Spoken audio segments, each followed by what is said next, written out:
A'udzubillahi minasyaitonir rajim. Bismillahirrahmanirrahim. Alhamdulillahirabbil alamin arrahmanir rahim maliki yaumiddin.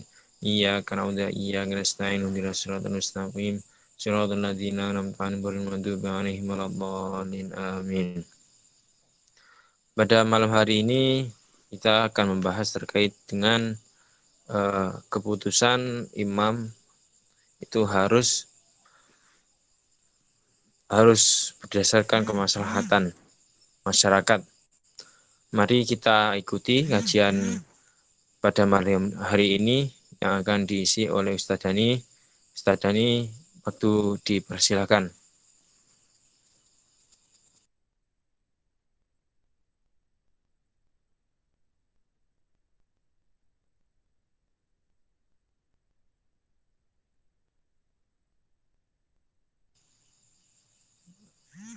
Mohon maaf, halo Ustadz Dani.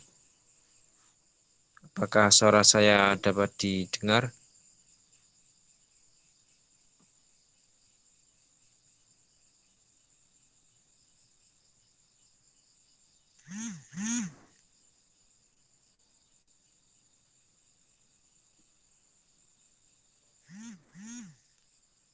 Oh, baik, kita tunggu dulu supaya beliau masuk terlebih dahulu.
Baik, halo, assalamualaikum Ustadz Dani.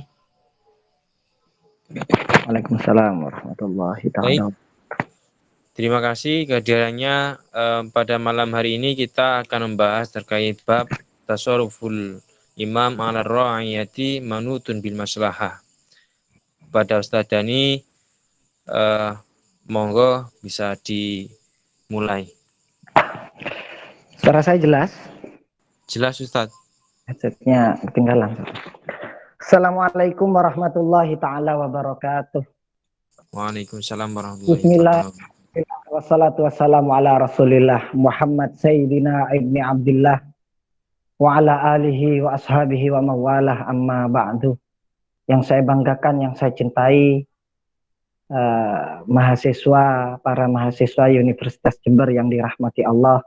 Alhamdulillah kita tetap istiqomah bisa mengikuti kajian pada malam hari ini yang sangat menarik sekali pada KKM, kajian kitab milenial Tasarruful Imam ala Ra'iyah Manutun bil Maslahah. Ini sangat penting sekali untuk kita kaji, apalagi ini dalam rangka kajian kitab milenial, yaitu mengkaji secara tekstual namun menjabarkan secara kontekstual. Jadi antara gabungan tekstual dan kontekstual disatukan. Insya Allah dengan seperti ini kita akan mengadakan kajian yang menarik. Namun memang terkadang kalau dalam kajian itu hal yang seperti ini sudah biasa ya. Jamaah 4, 3, 5, kadang bahkan 1 pun. Saya sering mengalami hal yang demikian.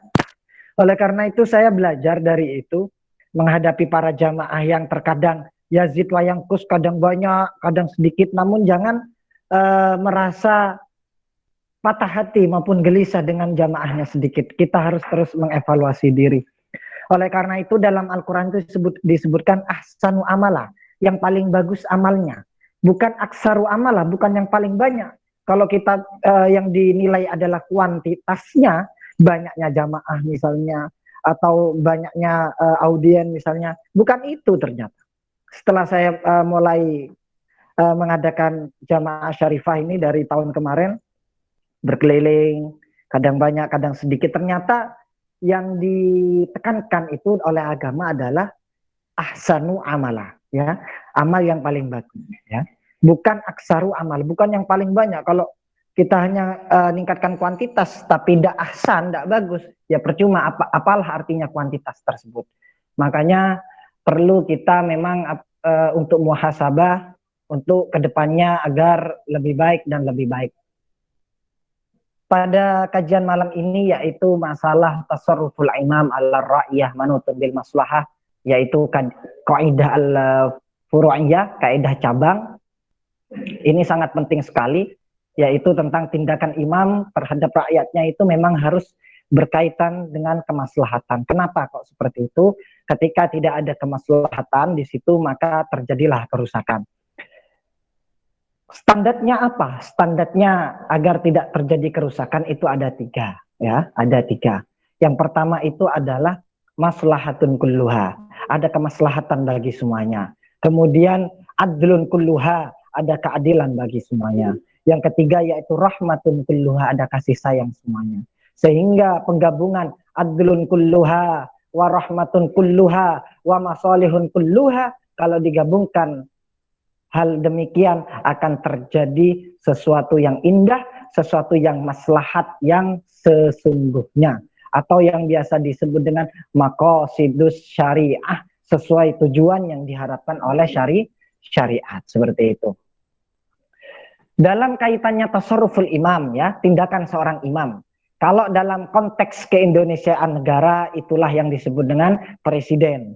Sudah sepatutnya rakyatnya mengikuti presidennya dalam tanda kutip, yaitu dalam tanda kemaslahatan. Di situ ada kemaslahatan. Kalau tidak ada kemaslahatan, Ustadz, seperti Omnibus Law kemarin misalnya, maka ya boleh diperbolehkan demo dengan aturan-aturan yang berlaku, tidak asal merusak sana sini, seperti itu. Kalau dalam tataran wilayah, misalnya Jawa Timur, maka itu gubernur yang menjadi tasarruful imamnya. Kalau itu kota, yang menjadi tasarruful imamnya adalah bupati. Kalau itu kampus, maka yang menjadi imamnya itu adalah Pak Rektor. Kalau di sekolah itu kepala sekolah. Kalau di keluarga itu adalah suami. Oleh karena itu, kebijakan-kebijakan yang dilakukan oleh stakeholder yang sudah saya sebutkan, baik itu presiden, gubernur, kemudian bupati, kalau dalam tingkat desa itu adalah kades, misalnya kepala desa, kecamatan itu camat, kemudian kalau dalam keluarga suami, selama itu mengandung unsur kemaslahatan, maka sudah sepatutnya seorang rakyat atau seorang makmun wajib mengikuti imamnya, ya. Dengan catatan bagaimana, ya, standarnya bagaimana ini dikatakan maslahat, maka harus memenuhi tujuan syariat atau yang biasa disebut dengan maqasidus syariah, ya. Kalau di Indonesia, konteks keindonesiaan, semua perpu misalnya atau RUU misalnya harus mengacu pada Undang-Undang 1945. Namun dalam kaitannya agama itu harus maqasidus syariah, dan ternyata maqasidus syariah, tujuan yang diharapkan syariah ini berlaku bagi siapa saja dan semuanya, dan apabila ini dilakukan, ya, di negara manapun, ya, agama apapun, insya Allah, ya, insya Allah kalau melakukan ini pasti akan menjadi negara baldatun thayyibatun wa rabbun ghafur, seperti itu. Apa saja yang maqasidus syariah itu? Maqasidus syariah secara umum dibagi menjadi tiga. Ada maslahah daruriyah, ada maslahah hajiyah, ada maslahah tahsiniyah. Ya, ini standar untuk menegakkan kemaslahatan. Bagaimana Ustadz kita mengetahui tindakan imam itu sesuai maslahat atau tidak? Maka gunakanlah tiga standar penilaian ini atau tolak ukurnya yang menjadi standar ini, ya. Maslahah daruriyah yaitu maqasidus syariah yang sudah kita kenal. Seperti yang pertama itu adalah hifdzuddin, menjaga agama. Sudah sepatutnya kita, semisalnya orang muslim, menjaga agama kita, memenuhi rukun iman dan rukun Islam. Ya, ini yang menjadi standarnya. Kemudian yang kedua yaitu hifdzul nafas, menjaga jiwa. Makanya ketika dalam urusan jiwa ini semuanya harus dikalahkan, ya. Urusan jiwa, karena kalau kita tidak melakukan, tidak menjaga, maka akan meninggal. Oleh karena itu kemarin ada kaidah ad-daruratu tubihul mahdzurat. Ketika dalam keadaan darurat, sesuatu yang tidak boleh menjadi boleh. Kenapa? Karena dalam rangka menegakkan maqasidus syariah, tujuan yang diharapkan syariah, yaitu hifdzun nafas, menjaga jiwa. Menjaga jiwa, menjaga nyawa. Ya, sesuatu yang haram bisa diperbolehkan. Makan babi haram, makan ular haram, minum minuman keras haram. Namun ketika sudah tidak ada minuman lagi, tidak ada makanan lagi, maka sudah sepatutnya kita harus makan itu. Dan hukumnya wajib. Hukumnya wajib, ya, meskipun itu haram. Kenapa? Karena dalam rangka hifdzun nafs, menjaga nyawa, menjaga jiwa dan raga. Kemudian yang ketiga, masalah daruriyah ini yaitu adalah hifdzul akal, menjaga akal. Ya, bagaimana maksudnya menjaga akal? Yaitu tetap dalam koridor keislaman. Tidak mengatakan akal secara dibebaskan secara liberal sehingga mengatakan semua agama itu sama. Ya, semua agama sama, semua kitab itu sama, semua ini sama, akhirnya lahirlah aliran yang namanya jil, ya, jenenge ae jil, ya kan tidak bagus, sudah jil, jaringan Islam liberal yang mengatakan seluruh agama adalah sama, kitabnya sama, ibadahnya sama. Wah, ini kan bahaya kalau seperti itu. Karena kenapa? Tidak menjaga akalnya, sehingga terbebaslah seperti Eropa memang maju. Tapi karena terlalu kebebasan tanpa ada rambu-rambu nas, wah ini yang bahaya, ya. Ini yang bahaya. Kemudian masalah daruriyah ini yang terpenting ini yaitu hifdzun nasl, ya, menjaga keturunan. Kita sepatutnya orang Islam, ya, wajib menjaga keturunannya. Makanya harus nikah. Kalau tidak nikah gimana ada keturunannya nanti, ya. Disebutkan dalam riwayat hadis, uzabukum syara'irukum, seburuk-buruknya kalian adalah dalam keadaan tidak menikah atau jomblo. Wa ardhalu mautikum, dan seburuk-buruknya matinya kalian mati dalam keadaan jomblo, dalam keadaan mati, ya. Memang ini adalah perintah Al-Qur'an untuk menikah. Wangkihul ayyama minkum wassalihina min ibadikum wa imamikum iyakunu fuqara ayunihimullah min fadlik wallahu wasi'un alim, ya. Ustaz, saya takut menikah, nanti kalau menikah saya jadi iyakunu fuqara, kalau kalian menjadi orang fakir, yunihimullahu min fadlik, akan mengkayakan kalian semua, ya, dari ketuhanan Allah. Dan Allah itu maha luas, maha kaya, dan maha mengetahui. Jadi jangan khawatir. Ini wajib nikah ini, ya, jangan sampai tidak nikah, ya. Hifdzul nasl, menjaga keturunan. Ini harus, orang Islam harus banyak turunannya. Kalau tidak banyak, wah ini nanti siapa yang akan menjadi penerus, siapa yang akan menjadi pahlawan menegakkan agama ini. Kemudian masalah daruriyah ini yang kelima adalah hifdzul mal, menjaga harta, ya. Jadi dalam urusan harta kita wajib juga menjaganya, ya. Namun perlu diketahui, hifdzul mal itu urutannya kelima. Hifdzul din, hifdzul nafas, hifdzul akal, hifdzul nasl, hifdzul mal, yang kelima, ya, harta. Sehingga misalnya ada orang kaya bawa mobil Alphard misalnya, dia orang kaya raya, kekayaannya misalnya 100 M, tidak sombong, ya, kekayaannya 100 M, bahkan 1 triliun misalnya.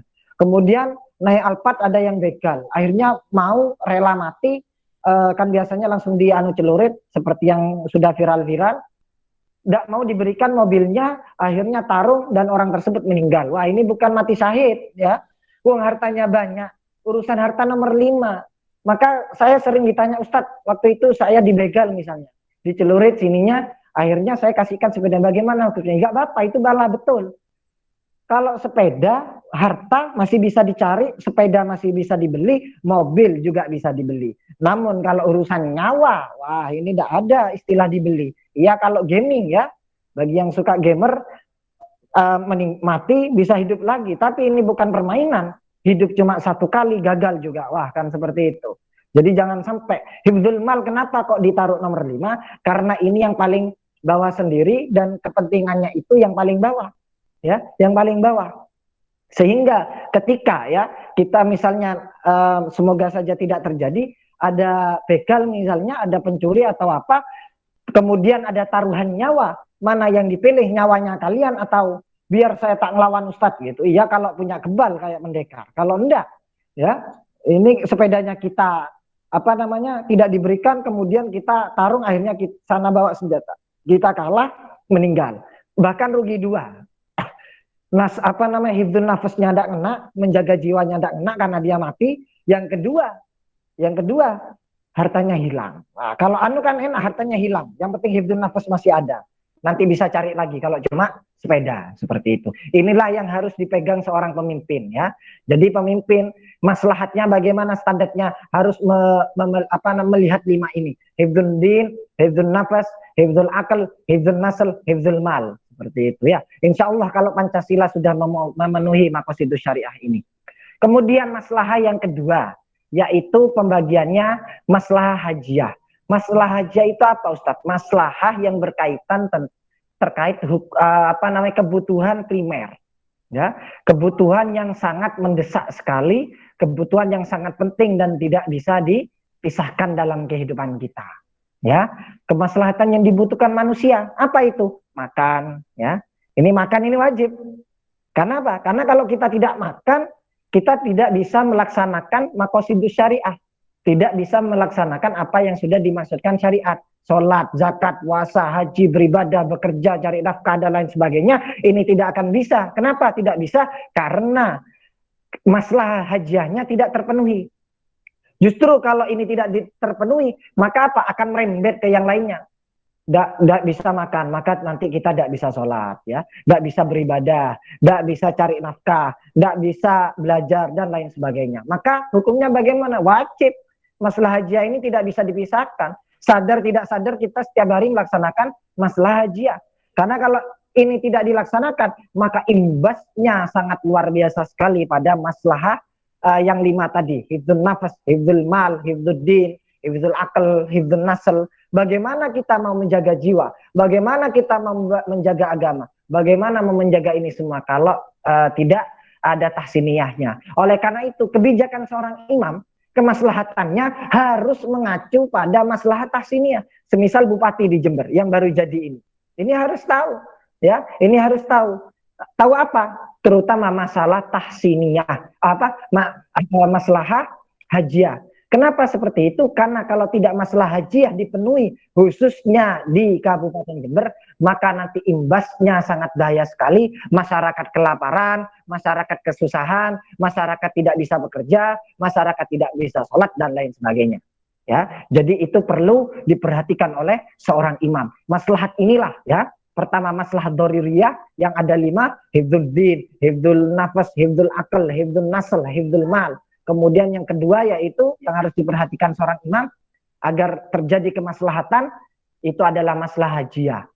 Masalah hajiyah kalau tidak dipenuhi bahaya sekali. Resikonya mati dan seluruh maqasidus syariah yang lainnya tidak bisa dilaksanakan. Kemudian yang terakhir yaitu standarnya maqasidus syariahnya yaitu maslahah tahsiniyah. Seorang pemimpin harus berkaitan harus membuat kebijakannya itu sesuai dengan maslahah tahsiniyah, ya. Meskipun maslahah tahsiniyah ini adalah ekstra, ya. Kenapa saya mengatakan ekstra? Kenapa? Karena ini hanya kemaslahatan yang bertujuan untuk menyempurnakan maslahah daruriyah yang genting tadi itu, yang penting, dan juga maslahah maslahah hajiyah ini hanya sebagai ekstra. Namun ini penting juga. Apa contohnya maslahah tahsiniyah? Maslahah tahsiniyah itu seperti adanya kampus, adanya sekolahan, adanya sepeda motor, adanya mobil, adanya pesawat. Ya, meskipun kita tidak ada kampus, tidak ada sekolahan, tidak ada pondok pesantren, tidak ada sepeda, tidak ada kapal terbang, tidak ada, tetap orang haji kan wajib, ya. Haji kan wajib. Kemudian sekarang sudah ada maslahah tahsiniyah, ya. Pemerintah menyediakan pesawat terbang untuk ke sana. Kalau dulu sampai 1 tahun, sampai 2 tahun naik perahu, naik kapal, tetap mereka ke sana, ya. Ini hanya tahsiniyah. Seandainya tidak ada kapal, Ustaz, gimana tidak ada pesawat? Kan tetap bisa, ya. Jadi masalah tahsiniyah ini adalah kemaslahatan yang bertujuan memberikan kesempurnaan. Ibaratnya itu sarpras. Pemerintah sekarang memfasilitasi banyak fasilitas, ya, kecanggihan teknologi, ya, kecanggihan di peralatan atau media yang ada di kampus, di sekolahan. Ini adalah masalah tahsiniyah yang disiapkan oleh pemerintah. Jadi pemerintah itu kebijakan semuanya harus memenuhi 3 ini. Yang pertama adalah tindakan seorang imam itu wajib diikuti rakyatnya, wajib diikuti makmumnya apabila sesuai dengan kemaslahatan, ya. Kenapa? Karena memang kebijakan imam, ya, kebijakan imam atas rakyatnya itu harus sesuai dengan manutun bil maslahat. Kalau tidak maslahat maka tidak bisa. Sedangkan maslahatnya itu ada 3. Maslahatnya itu bisa dikatakan sempurna apabila memenuhi 3 ini, yaitu maqasidus syariah. Yang pertama yaitu maslahat daruriyah, masalah yang maslahat yang urgensi dan wajib kita lakukan, yaitu hifdzuddin, ya, menjaga agama. Kemudian hifdzun nafas, menjaga jiwa. Kemudian hifdzul akal, menjaga akal. Hifdzun nasl, menjaga keturunan. Kemudian yang kelima hifdzul mal, menjaga harta. Kemudian yang kedua yaitu maslahatnya adalah masalah hajiah, maslahat yang bersifat primer, kebutuhan sehari-hari dan tidak bisa dipisahkan. Bahkan kalau tidak kita melakukan masalah hajiah ini, seluruh tindakan yang diwajibkan oleh agama yang diharapkan maqasidus syariah itu tidak akan terlaksana, seperti makan, ya. Ini makan, ini penting, ya. Meskipun itu makan itu sepele, ini penting. Karena kalau tidak makan, bagaimana kita akan mengikuti kajian, bagaimana kita mengikuti perkuliahan, bagaimana kita akan bekerja, bagaimana kita akan melaksanakan ibadah, sholat, zakat, puasa, haji, dan lain sebagainya. Kemudian yang terakhir yaitu masalah tahsiniyah, maslahah yang bersifat tersier, ya. Ada tidak adanya ini tidak berpengaruh pada maqasidus syariah.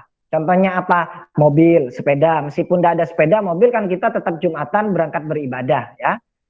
Jadi ini hanya bersifat tahsiniyah, namun juga media, ya, media fasilitas yang ada ini sangat penting. Pemerintah atau seorang rektor misalnya atau kepala sekolah di sekolahnya itu penting memikirkan masalah tahsiniyah untuk sebagai penunjang, ya, penunjang. Tidak ada ini tidak apa-apa, tapi ini penunjang agar lebih terlaksanakannya maslahah yang sudah berjalan, ya. Masalah daruriyah jalan, masalah hajiah jalan, namun alangkah lebih sempurnanya lagi kalau ada masalah tahsiniyah sebagai pelengkap kita, ya, seperti itu. Barangkali seperti ini, misalnya kajian seperti ini, masalah daruriyahnya sudah ada, masalah hajiahnya sudah ada misalnya, ya. Ini kan tadi sudah punya energi semua ngikuti kajian ini. Kemudian mungkin untuk masalah tahsiniyahnya di kajian kitab milenial ini misalnya yang diadakan teman-teman panitia ini mungkin lebih diberi dikasih door prize, dikasih hadiah atau konsumsi dan lain sebagainya yang mengikuti ini misalnya, ya. Tapi tidak ada ini tidak apa-apa kan, seperti itu. Ini maslahat, ini sudah seperti kajian ini sudah memenuhi 2 maslahat. Maslahat daruriyah sudah, masalah hajiah sudah. Kalau mau diberi masalah tahsiniyah tidak apa-apa. Insya Allah ini peserta lebih semangat lagi yang ikuti. Yang ikut misalnya diberi voucher. Nah, ini tambah semangat ini, ya, voucher pulsa misalnya. Ini lebih semangat. Kalau saya lihat di beberapa masjid yang ada itu agar menarik banyak maslahat yang ada itu dikasih konsumsi biasanya, ya, di Rodatul Mulisin, di Alamin, seperti itu. Ini salah satu triknya. Memang tahsiniyah itu tidak berpengaruh, namun dalam kemaslahatan kebijakan ini sangat berpengaruh dalam rangka apa? Menunjang, ya, menunjang. Masyarakat sekarang senang semua. Kenapa? Karena sekarang digelontori banyak bantuannya. Ada BSU, ada prakerja, ada UMKM, ada ini, ada itu. Wah, digelontori. Meskipun tidak ada itu kan sebenarnya tetap jalan rakyat ini. Namun pemerintah memberi tahsiniyah tambahan, ya. Jadi lebih pemerintah rakyat tambah senang sampai rela ngantri berjam-jam di BRI, seperti itu. Mungkin itu kesimpulan ringkas saja bahwasanya kalian harus tahu bahwa maslahat itu adalah menurut Imam Ghazali misalnya dalam Ihya Ulumuddinnya mendefinisikan maslahat itu adalah sesuatu yang mendatangkan manfaat dan menjauhkan madorot, atau bahasa singkatnya darkul mafasid jalbul masoleh, menghilangkan madorot, ya, menghilangkan bahaya, menarik jalbul masoleh, menarik ke kebaikan atau manfaat, gitu. Itu menurut Imam Ghazali. Makanya imam itu seorang pemimpin, baik itu presiden, gubernur, bupati, kades, camat, rektor, kepala sekolah, dan siapapun dia yang menjadi pemimpin, misalnya atau dalam keluarga seorang suami, harus tindakannya berkesesuaian dengan yang namanya maslahat, baik maslahat daruriyahnya, hajahnya maupun tahsiniyahnya. Mungkin hanya itu, sedikit tapi ringkas. Semoga bermanfaat. Saya kembalikan ke moderator.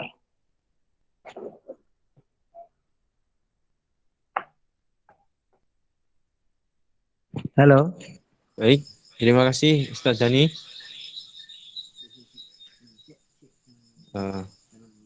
Sangat jelas sekali tadi terkait dengan penjelasan tasarruful imam ala ra'iyati manutun bil maslahah, di mana ternyata ada 3 indikatornya tadi ya.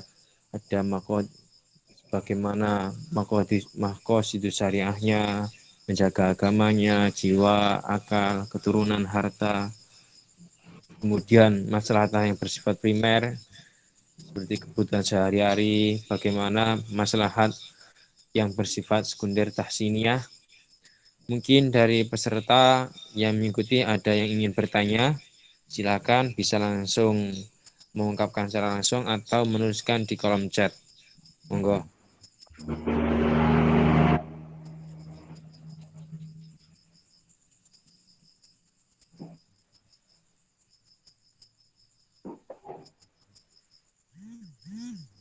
Silakan kepada peserta, mungkin ada yang ingin bertanya. Ini mungkin saya tanya duluan. Ini Ustaz Dani, tadi kan indikatornya ada 3. Yang 3 itu tahsiniyah, yang sifatnya sekunder, dan niku tersier ya. Kalau tahsiniyah itu tersier ya. Tersier. Penunjang, Berarti untuk indikator yang maqasidus syariah dan yang sifatnya primer itu sudah sempurna. Terus kalau ditambah yang tersier ini tadi menjadi lebih sempurna, atau apakah seperti itu nggih Ustaz Dani? Iya. Maqasidus syariah secara umum ya, secara global.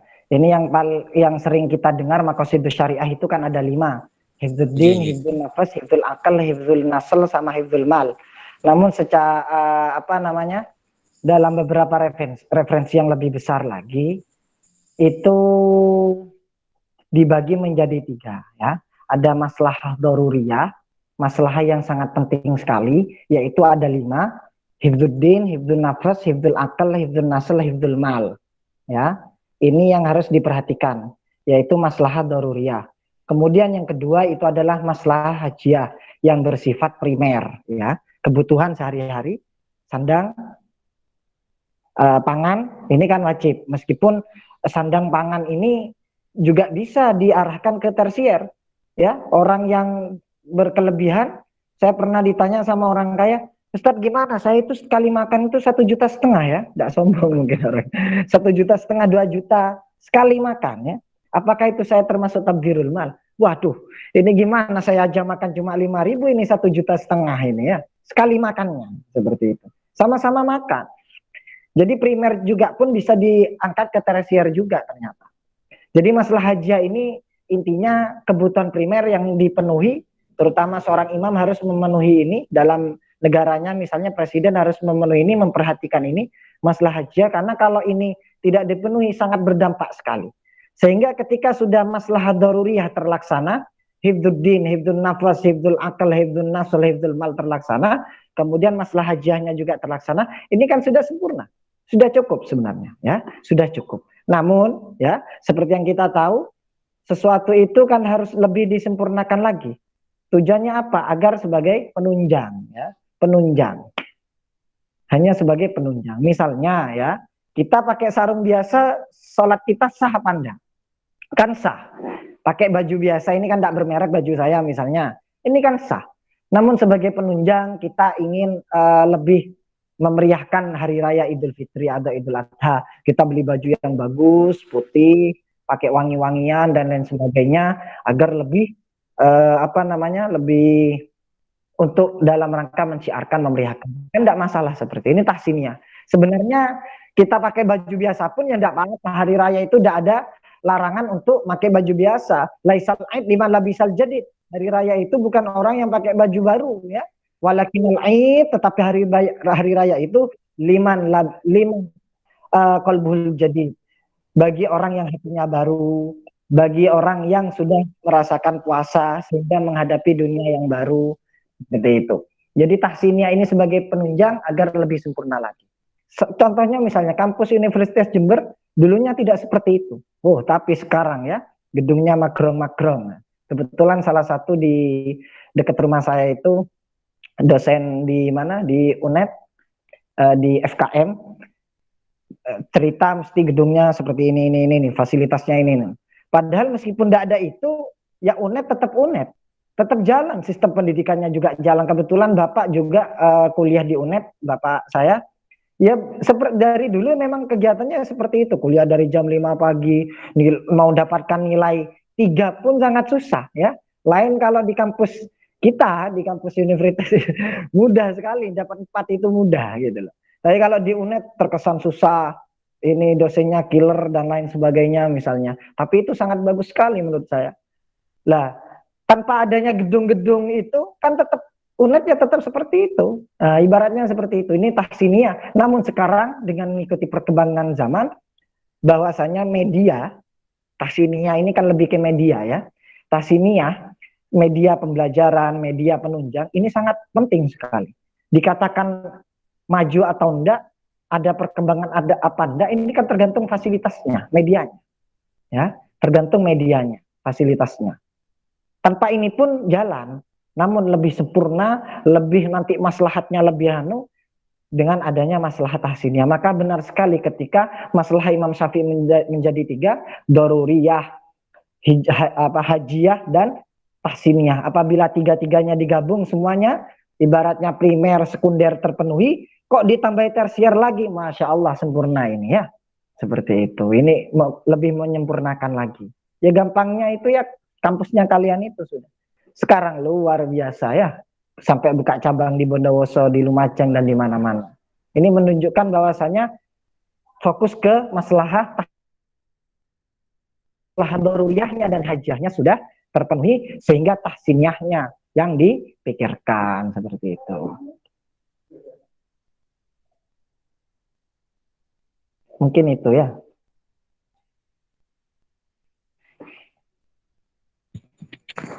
Saya kembalikan ke moderator.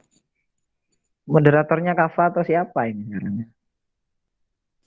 Ya Ustadz, sebenarnya tadi dari UKM Kosinus karena masih terkendala tadi, jadi ada fresh immersion. Itu saya ambil. Mungkin ada teman-teman yang ingin bertanya lagi.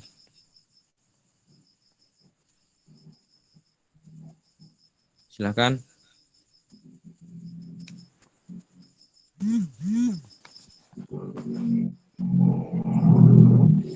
Ini misalnya dari segi daruriyahnya, ternyata dari agama, jiwa, akal, keturunan, dan harta, yang harta ini tidak terpenuhi. Itu bagaimana Ustaz? Apakah tetap bisa dikatakan bermasalah atau belum? Ini yang menjadi kendala memang, khususnya di negara kita. Bahwasanya tasarruful imam ala ra'iyah manutun bil maslahah. Ya, kebijakan seorang imam atas rakyatnya itu kan harus berkesesuaian sesuai dengan maslahat, khususnya hifdzul mal. Ini sangat penting sekali dari sektor ekonomi ya. Namun terkadang saya berpikir, Di sana itu banyak sekali pakar-pakar ekonomi yang hebat-hebat ya. Pakar-pakar ekonominya luar biasa. Namun kenapa ya? Namun kenapa realitanya ekonomi yang ada sekarang, kita bicara fakta ya, realitanya ya seperti ini sudah keadaannya, yang kaya semakin kaya, yang miskin semakin miskin gitu. Ini yang menjadi kendala memang. Kalau kita mengikuti sistemnya keislaman, sebenarnya tidak. Memfungsikan zakat itu luar biasa sekali sebenarnya.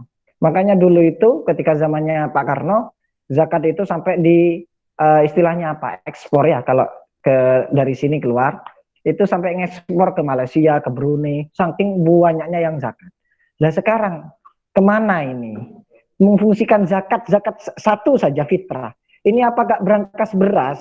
Seandainya ada orang yang mengumpulkan, pemerintah mengumpulkan beras zakatnya orang yang hanya 2,5 kg dikumpulkan se-Indonesia jadi satu, waduh, ini apa gak jadi kaya dadaan orang miskin ini. Tapi kenyataannya mana? Kan tidak seperti itu, ya, tidak seperti itu. Jadi kesenjangan ekonomi yang ada itu sangat tumpang tindih. Yang kaya semakin kaya, yang miskin semakin miskin. Tidak sistem sama rata. Kalau di Cina kan sama rata, Jepang sama rata, Korea sama rata. Tahu dari mana Ustadz? Wong saudara-saudara saya ini dari alumni luar semua ya, alumni kerja semua. Ada yang di Arab, ada yang di Korea, ada yang di Hong Kong. Kalau di Malaysia nggak usah ditanya, terlalu banyak ya. Keluarga ini dari luaran semua, alumni luar. Cuma saya yang nggak boleh keluar. Padahal keluarga-keluarga itu dari alumni luar semuanya. Ada kesenjangan. Sebenarnya itu yang harus dipikirkan sebenarnya. Ya, itu yang harus dipikirkan. Ketika pemerintah itu kebocoran masalah ekonomi, misalnya kemarin sudah dapat pinjaman dari Jepang 495 T ya, lain bunganya, enggak tahu bunganya berapa itu. Bunganya 1% saja kan berapa? 490 triliun. Bayangkan 495 triliun, 1 triliun 1.000 miliar. Kalau dibuat cilok kira-kira kan dapat berapa itu? Ya. Jadi faktor ekonomi memang yang menjadi kendala di kita itu. Oleh karena itu ya pemerintah memang harusnya memperhatikan. Bahkan sudah dibentuk Menteri Ekonomi sendiri ya, Menteri BUMN sendiri, Menteri Ekonomi sendiri. Tapi hasilnya kan sampai sekarang ya tetap seperti ini. Ganti presiden berapa kali ya, kita pada akhirnya tetap kita harus meningkatkan kualitas kita. Kalau kualitas kita ditingkatkan terus, di-upgrade terus, maka otomatis nanti kita tidak ada masalah dalam ekonomi. Namun ketika sudah kualitas tidak ada, ijazah juga tidak ada, ini tidak ada, wah gimana ya? Tapi ini tetap menjadi tanggung jawab pemerintah. Namun dengan ini menjadi Ustaz, berarti kan kita sebenarnya tidak wajib ini, karena ini adalah tanggung jawab pemerintah hifdzul mal. Memang iya, itu tanggung jawabnya pemerintah, tapi masalahnya dari 260 juta yang dipikirkan, kita ini termasuk yang mananya, ya. Jadi kalau sudah tahu seperti ini, jangan nunggu pemerintah. Kita yang harus bangkit. Misalnya musim corona kemarin, kita yang harus bangkit, keluarkan ide-ide terbaiknya, adrenalinnya diputer, otak kita diolah, sehingga menghasilkan satu ide-ide terbaik kita. Makanya saya sering mengatakan ide terbaik itu adalah termasuk rezeki. Nggak semuanya loh orang dapat ide, ya.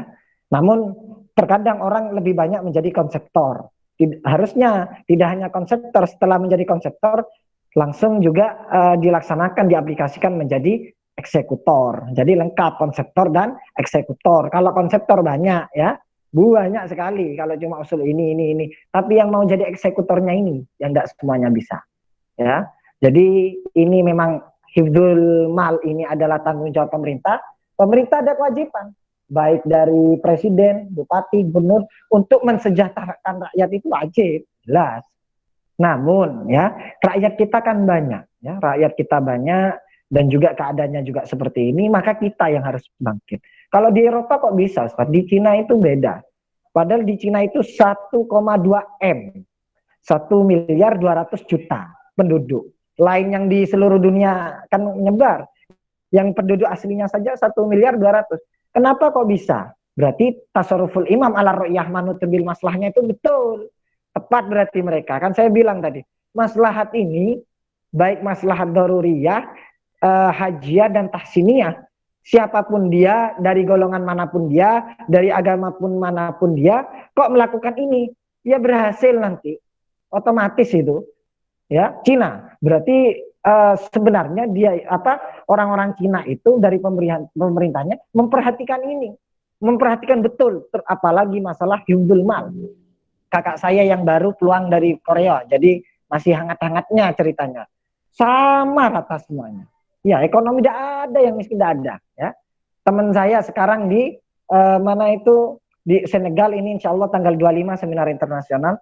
Teman itu dari Senegal, kemudian kuliah di Saudi Arabia sekarang di Mamlakah Saudi. Tidak pernah yang ada kekurangan, tidak punya uang itu tidak ada ceritanya, tidak punya uang. Dia sekolah dibayar 15 juta karena sendiri tidak punya keluarga, masih umur 24 tahun. Kalau punya keluarga dibayar 25 juta, dikasih apartemen. Loh, kok bisa seperti itu? Kalau di Indonesia, wah sebaliknya ya. Kita mau S3, ya harus siapkan 15 juta per semester. Kalau udah seperti itu, ya tidak bisa. Kita harus cari jalan yang lain, cari jalan beasiswa, itu pun susah. Pada akhirnya ya kita, kuncinya kalau di Indonesia khususnya, kita yang harus bergerak ya. Jangan stagnan. Selama kita bergerak, maka di situ ada jalan. Makanya saya sering mengatakan, kalau kita semuanya ingin sukses, maka tinggalkanlah alasan. Tapi kalau ingin gagal, ya carilah banyak alasan. Cari sudah alasan. Ustaz, saya sebenarnya ini. Banyak alasan ya. Tapi kalau antum ingin sukses, tinggalkan semua alasan tersebut. Ya, mungkin itu kesimpulannya dari masalah ini. Yang penting kita tetap dalam koridor maslahat. Kalau kita insya Allah berusaha menegakkan maslahat daruriyah, maslahat hajiyah dan tahsiniyah ini, ya insya Allah kesuksesan menunggu kita. Namun ya kita tetap ya, misal kita ada kesempatan demo, boleh kan demo, Ustaz? Boleh. Kalau pemerintah itu keluar dari maslahat tersebut, boleh. Yang penting tidak melanggar aturan. Demo kan diperbolehkan oleh pemerintah, yang penting tidak melanggar aturan seperti itu. Sehingga nanti ketika ada kebijakan yang tidak sesuai, baik di kampus sekolah, boleh kita mengutarakan. Namun dengan cara-cara yang bagus seperti itu. Mungkin itu saya kembalikan ke moderator. Baik, terima kasih Ustaz Dhani. Saya kira waktunya sudah cukup. Jadi yang perlu kita garis bawahi adalah itu tadi yang wajangan-wajangan dari Ustaz Dhani banyak sekali, bagaimana kita tidak hanya menjadi konseptor tapi juga menjadi eksekutor. Jika kita ingin maju pasti ada 1000 jalan, jika tidak ingin maju maka ada 1000 alasan. Seperti itu kira-kira. Terima kasih. Mohon untuk Ustaz Dhani, mohon maaf dipimpin doa ngaji. Mari kita tutup kajian pada malam ini dengan bacaan doa akhir majelis. Mudah-mudahan yang istiqomah mengikuti kajian-kajian ini diberi kesuksesan oleh Allah Subhanahu wa taala, dan juga yang masih belum istiqomah kita doakan teman-teman agar terus istiqomah mengikuti kajian kitab milenial ini, dan memohon semuanya untuk kesuksesan kita bersama. Wa ala hadiniyah wa ala kulli niyatin sholihah syaulillah lahumul fatihah.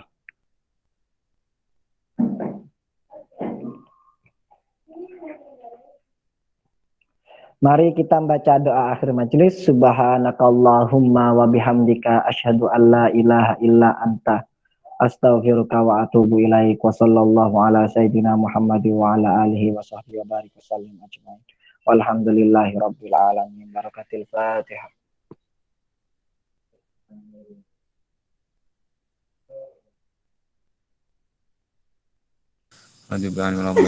Amin.